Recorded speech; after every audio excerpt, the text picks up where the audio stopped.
I hope you're having a great weekend. Well, it turned out alright. I could have done a brew day, but bloody, it's not the weather, it's the forecasters. They're getting it wrong. Still, the Drown of Sorrows. Now, last couple of weeks ago, Uncle Jonah YouTube channel, looked at the IPA by Greene King, which I don't mind, but I prefer, why did you drink it? I prefer the Reserve. That's what I was getting away with. IPA Reserve, Greene King. I actually like this one. I prefer it to the standard. And the gold, I'm not too keen on the gold IPA, personally. Let's give this bad boy a crack. I haven't read the gum, so I haven't ready for 4-eye mode. Okay. Nice little clown cap, Greene King. Some of the breweries are really getting creative with their crown caps. Oh, let's see, there you go, this.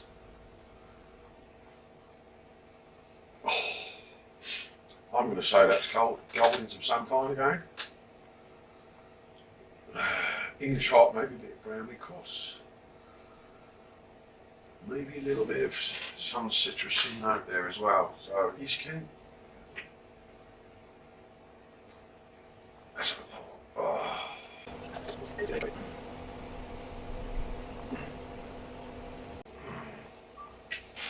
Better do. Nice looking clear. Now that is the same, I would say, as the ruby. Proper copper colour, that. Sounds like the Ruby Rooster from Lidl's. Exactly the same colour. It's that copper, orange, slightly red. Let's have a look. Yeah, that is a proper copper. So on the malts, I'm going to say probably pearl malt, obviously. I'm going to say that's probably a medium crystal. If they've got anything else in there, I'll find out. But it didn't stick around too much, did it?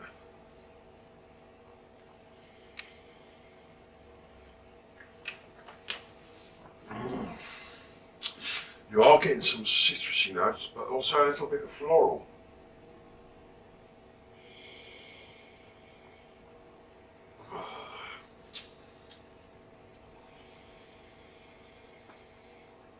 And there is a little bit of malt there, probably from the darker malt.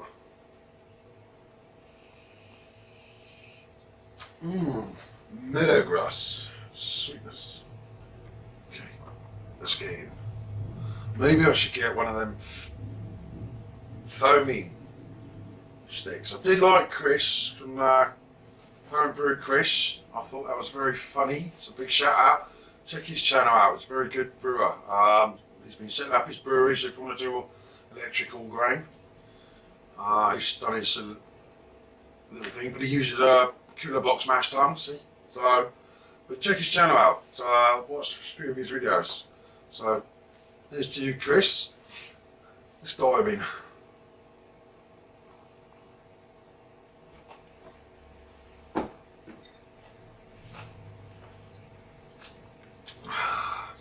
Oh. Straight away, we get grassy bitterness up front, and the lingering bitterness is grassy as well. So I'm going to say it's a Fuggles. It's very noticeably there. I'm guessing Fuggles on that. Distinctive taste. Don't think they use the Goldings for bittering. Stronger than Goldings. But they're both very similar in when you bitter with them.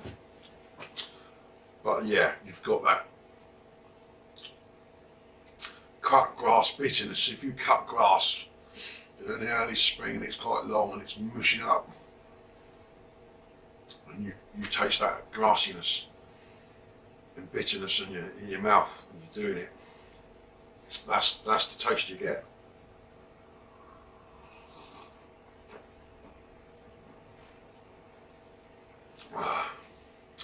On the foam, it's slight citrus.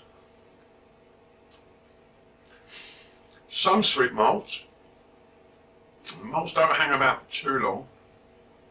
It's an IPA. I'm going to say they used a bit of Cascade in that. That's grapefruity. So they probably used a bit of Cascade there, which they grow in this country now. So maybe they've decided the commercial hop growers to grow it here because of the price of it in America.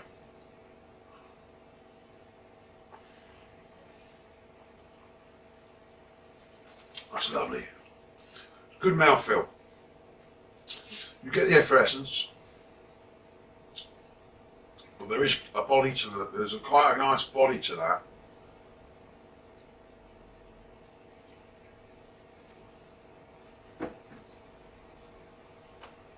Oh. And again, depends when you get it. If it's sat on a big shelf of the supermarket for a while, it can be more bitter than hoppy. And I'm going to say this one's probably coming up to its dip, but it's there at the moment. It's probably been sat a little long on the supermarket shelves. That's the trouble with the IPAs in the supermarket. I had a Brewdog the other day, and that was gone. All bitterness. And I've had it before, and I know what it's like. And I thought I'd treat myself to Brewdog, and guess what? It gone past.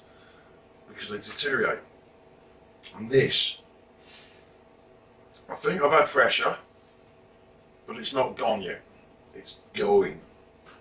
But yeah.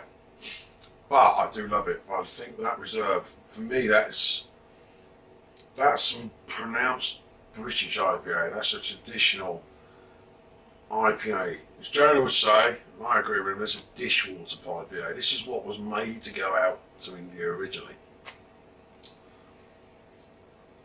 Bitterness is there, starting to hit the cheeks.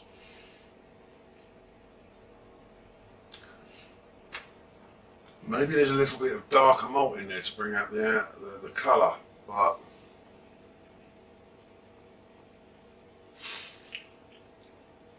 because there's a slight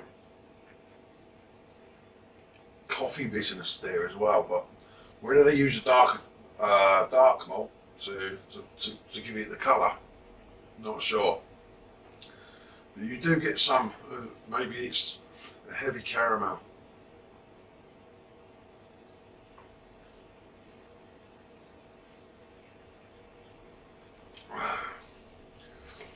Now I've had some, it's quite warm this, so it's not cold, so I'm getting a nice flavour. Now I've had a couple of sips, that initial bitterness that comes in is not so bad, and the malts are coming through more so now. So the more you drink, as you drink the profile of the taste on your palate changes slightly.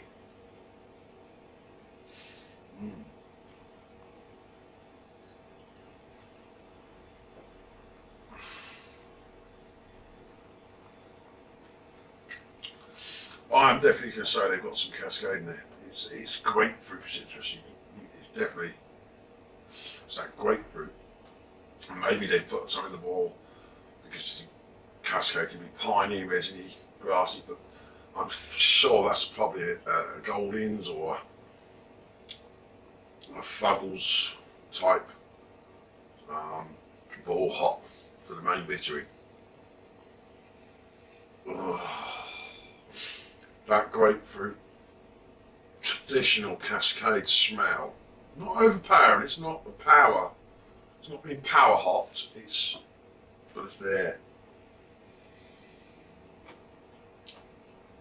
A bit of a stir brings it all back up,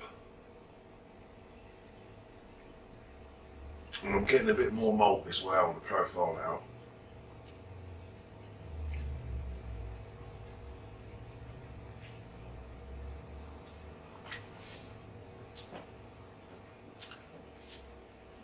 won't say caramel, I won't say toffee, I'm going to say fudge.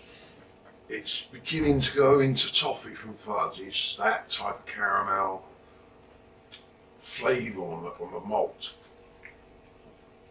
It's rich, but not overly so.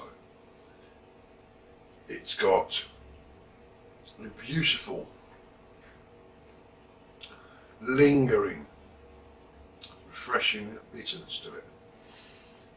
Quite powerful compared to the normal IPA.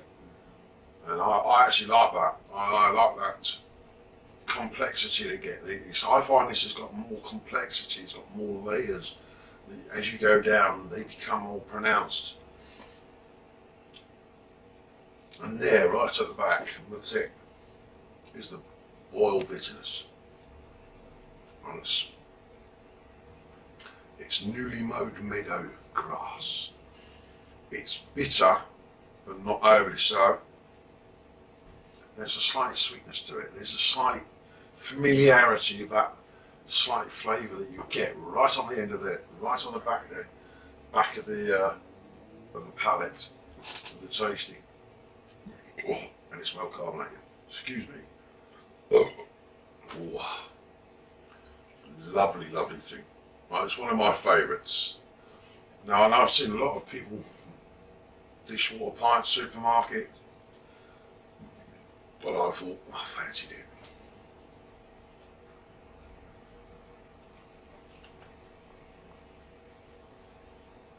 There's the citrus, there's the grapefruit, and it starts to go, there's the caramel.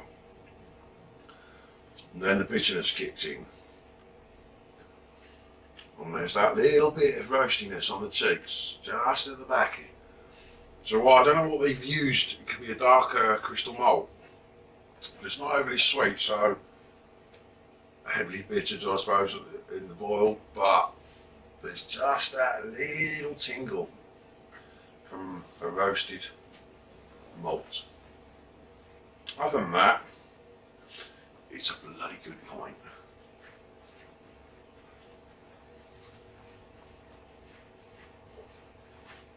Oh, wow. I hope you enjoyed that one, because I bloody well did. Dishwater pint, but if you like a nice refreshing and lingering bitterness, cider reserve, Greene King IPA Reserve. That's worth a shout if you like a bit of an IPA, but a bit traditional British one to kick off a weekend. Cheers.